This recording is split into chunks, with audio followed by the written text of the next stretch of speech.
One વિભાગ forester વિભાગની અહીંથી આગળ કોઈ પણ વ્યક્તિએ જવું નહીં.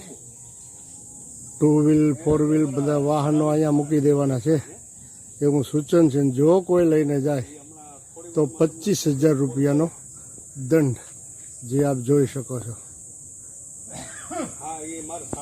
પ્યારા પ્રિય સજ્જનાત્માઓ, જય ગિરનારી, જય માતાજી. આજે ઝીણો ઝીણો મેહુલિયો ચાલુ છે અને અમે એક દિવ્ય સંત, સિદ્ધ મૂર્તિ એવા સંત શ્રી જુનાગઢ ભવનાથ તળેટી ગિરનારની અંદર બિરાજમાન એવા કાશ્મીરી બાપુના આશ્રમે મારા મિત્ર પરેશભાઈ ચાવડાની સાથે જઈએ છીએ. અમે બંને જણા દર્શન કરવા માટે થઈને તો વિચાર થયો કે આપ સૌને પણ દર્શન કરાવીએ. તો અમારી ચેનલ છે આસ્થાની યાત્રા, એમને તમે સબસ્ક્રાઈબ કરજો, લાઈક કરજો, શેર કરજો, કોમેન્ટ કરજો અને ખાસ તો વાલા હાઈપનું બટન દબાવવાનું ભૂલતા નહીં. એનું કારણ છે કે હાઈપનું બટન છે ને એ તમે દબાવશો ને એટલે એનાથી આ વિડીયો વધારે પડતા લોકોને દર્શનનો લાભ મળશે. જ્યાં શેર કરવા વગેરેનું બટન આવે છે ને એ બાજુમાં જ 3 ટપકા આવશે, એને અડશો ને એટલે નીચે હાઈપ લખેલું આવી જશે. એટલે હાઈપ કરવાનું ભૂલતા નહીં. જો સુંદર સરસ મજાની વન પ્રકૃતિ પર્યાવરણ ખીલી ઉઠી છે અત્યારે અને ઝીણો ઝીણો મેહુલિયો ચાલુ છે અત્યારે. પણ તમે જોઈ શકો મારી આગળ પાછળ કેવા સુંદર સરસ મજાના. બિલકુલ અત્યારે અમે ઘનઘોર ઘટાટોપ જંગલની અંદર બંને ભાઈઓ જઈ રહ્યા છીએ અને કાશ્મીરી બાપુનો આશ્રમ અહીંથી થોડો દૂર છે. ત્યાં જઈ અને તમને આખા આશ્રમના દર્શન કરાવીએ. ચાલો તો આગળ વધીએ.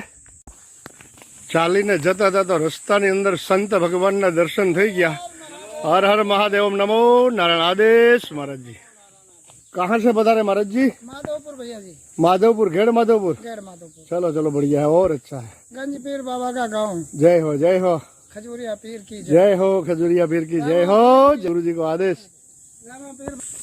तो जो आ છે ને ભાઈ જંગલનો સાચો આનંદ છે કે એના સ્વરૂપમાં કોણ મળી જાય ને એ કાંઈ નક્કી નથી.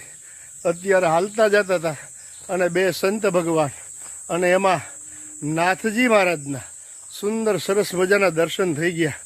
ચાલો હવે આપણી યાત્રા છે ને એ મંગલમય થઈ ગઈ, સમજી લેવાનું.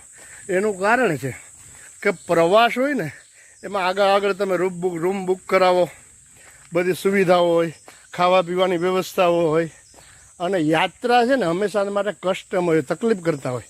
પણ આપણી આ યાત્રા છે ને એ કષ્ટમય નથી. સંત ભગવાનના દર્શન થઈ ગયા. બિલકુલ હવે આપણે નજીકમાં પહોંચી ગયા છે. ત્યાં પહોંચી અને બાપુશ્રીના આશ્રમના આપ સૌને દર્શન કરાવું. જંગલનો રસ્તો છે અને ગિરનારની અંદર 33 કરોડ દેવતાઓ, 33 કરોડ દેવતાઓ તો અહીં સમાય એમ નથી. એટલે આમાં તો ભાઈ પત્તે પત્તે પ્રભુ, પાંદડે પાંદડે પરમાત્મા. અને ગિરનારના એક એક પથ્થર છે ને એ શિવલિંગ સ્વરૂપ છે. એટલે જતા જતા રસ્તો થોડો દૂર છે એટલે હું સત્સંગ કરતા જઈએ ને તો થોડો આનંદ આવે. અને વન ખાતું, ફોરેસ્ટ વિભાગ એની હદમાં આપણે છે તો એના બધા નિયમોનું ચુસ્તપણે પાલન કરવું પડે. જો અહીંયા પણ એક બોર્ડ મારેલો છે એ તમે વન્ય પ્રાણી અવરજવરવાળો વિસ્તાર હોય, સાવચેતી રાખવી. પ્લાસ્ટિકની તો બિલકુલ મનાય છે, બરાબર. એટલે આવા બધા નિયમો ખાસ યાદ રાખવા જંગલમાં આવો ત્યારે.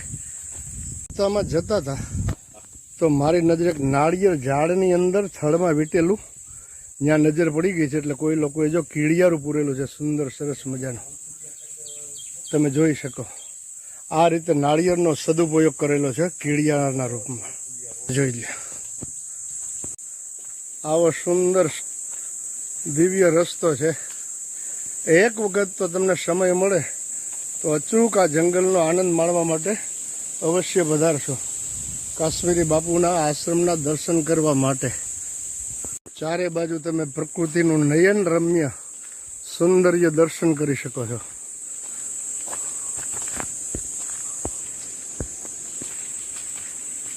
હવે અહીંથી થોડી વારમાં એક નદી આવશે. એમાં જો જલ હશે તો આપણે મંત્ર સ્નાન અવશ્ય કરશું. એટલો આનંદ આવે છે, અદ્ભુત આનંદ આવે છે. અહીંયાથી જરા તમે બીજા પહાડના પણ દર્શન કરી શકો છો. કાશ્મીરી બાપુના આશ્રમને ફરતી જાણે પહાડોની દિવાલ ન હોય એવું દૃશ્ય દેખાઈ રહ્યું છે. હજુ બહુ વરસાદ નથી થયો એટલે નદીમાં નવા નીર નથી આવ્યા. થોડું થોડું જલ છે, આપ જોઈ શકો છો, અને જઈ શકાય છે. નહીં તો આ છે ને આની ઉપર સુધી જલ હોય. કપિરાજના પણ દર્શન થઈ ગયા છે. આપણે બિલકુલ પૂજ્યપાદ કાશ્મીરી બાપુના આશ્રમ નજીક પહોંચી ગયા છે. તો આપણે કપિરાજ હનુમાનજી મહારાજ મળી ગયા છે, એમના દર્શન કરીએ. અને ચાલો, જો સામે જ બાપુશ્રીનો આશ્રમ દેખાય છે, જઈને આપણે વંદન પ્રણામ અને દર્શન કરીએ. ચારે બાજુ વાંદરાઓ છે.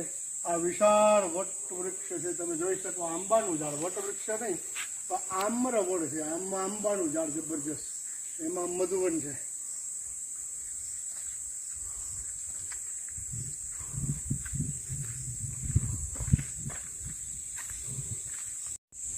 એક રસ્તો બાપુશ્રી કાશ્મીરી બાપુશ્રીના આશ્રમમાં જવાનો અહીંયાથી પણ છે, તમે જોઈ શકો. અને એક રસ્તો આ છે. હજી એક રસ્તો આના પછી પણ છે. એક રસ્તો આ પણ છે.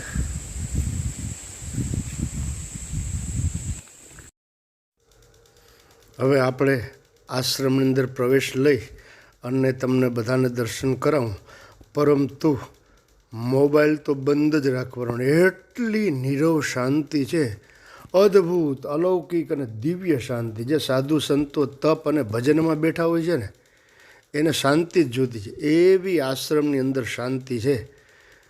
એ શાંતિ આપણે ભંગ નહીં કરીએ. આશ્રમની અંદર કંઈક મશીન કે એવું ચાલુ છે, ઘંટી ચાલુ છે લગભગ, એટલે એનો થોડો અવાજ આવશે. માટે ચાલો આપણે આશ્રમની અંદર હવે પ્રવેશ કરીને તમને દર્શન કરાવું. જેવા પ્રવેશ કરીએ એટલે ત્યાં જ બોર્ડ માર્યો છે કે મોબાઈલ બંધ રાખશો અને શાંતિ જાળવો. એટલે ચાલો આપણે હવે અંદર જઈએ છીએ અને તમને દર્શન કરાવું. ત્યાં થોડો અવાજ આવશે. હવે બાપુનો આશ્રમ કંઈક આમ છે, ફણસના વૃક્ષો છે.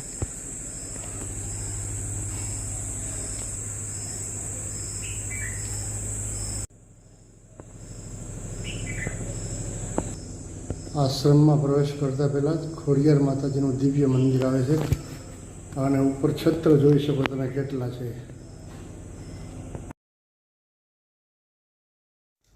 જેમ પહેલાં જ કીધું ને કે એકદમ નીરવ શાંતિ છે. યોગી, ઋષિ, મુનિ, સંત, તપસ્વી એ લોકોને બધાને શાંતિ જ જોતી હોય છે. એટલી શાંતિ આશ્રમમાં છે. આ તમને બતાવી યજ્ઞશાળા છે આશ્રમની અંદર. ત્યારબાદ યાત્રાળુ પણ ઘણા લોકો આવેલા છે. અમારી પહેલાં પણ ઘણા ગયેલા લાગે, બધા બેઠા છે.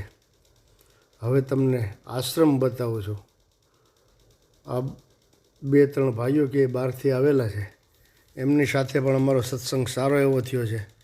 આ દુંદભી નગારા આરતી સમયે જે નાદ કરવામાં આવે, વગાડવામાં આવે છે, એ નગારાને વિશાળકાય પિત્તળના મોટા મોટા ઘંટ, જેને આપણી ભાષામાં ટકોરી કહી શકીએ, એ પણ અહીંયા લગાવેલા છે. આ ભાઈ સેવારથી ભાઈઓ બેઠા છે. અને ભોજન પ્રસાદ અવિરત 24 કલાક રાત્રિ અને દિવસ ચાલુ છે. સુંદર સરસ મજાનો ભોજન તો ન કહી શકાય, પણ ગિરનારી મહારાજનો પ્રસાદ કહી શકાય. જો આ દાદા પીરસે છે, દાદા સેગ્રસ ગામના છે અને આહિર જ્ઞાતિના છે. આ ભાઈઓ અમારી સાથે જ હતા, એમને પણ પ્રસાદી લેવા બિરાજમાન કરવામાં. આ અમારા પરેશભાઈ. અને મારે આજે થોડું વ્રત હતું. આ વિશાળકાય ઘંટ તમે દર્શન કરી શકો. સુંદર સરસ મજાનું દિવ્ય આશ્રમ, એમના દર્શન કરી. આ સાકર ટોપરું